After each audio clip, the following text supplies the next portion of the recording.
দেখে তো ভদ্র ঘরের মেয়ে মনে হচ্ছে। এই যে এত রাতে এখানে বসে আছেন কেন?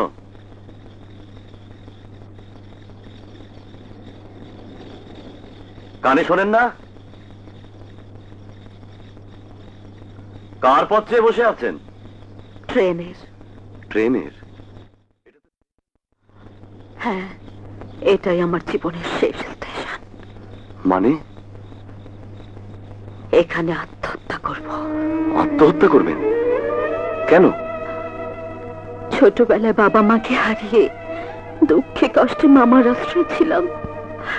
সেই মামায় একদিন টাকার লোভে আমাকে নারী পাচারকারীদের হাতে বিক্রি করে দেয়।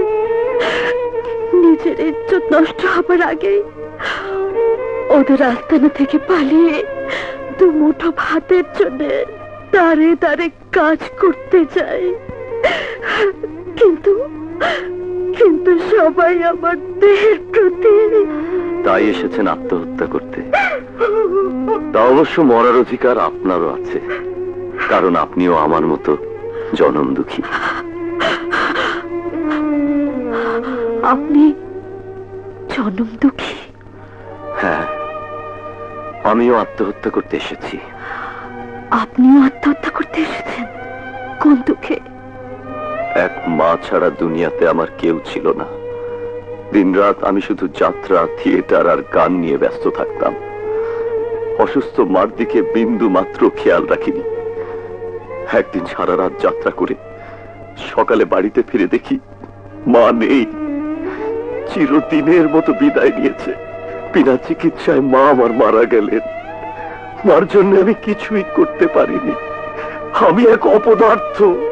আমার বেঁচে থাকার কোনো অধিকার নেই, কোনো অধিকার নেই।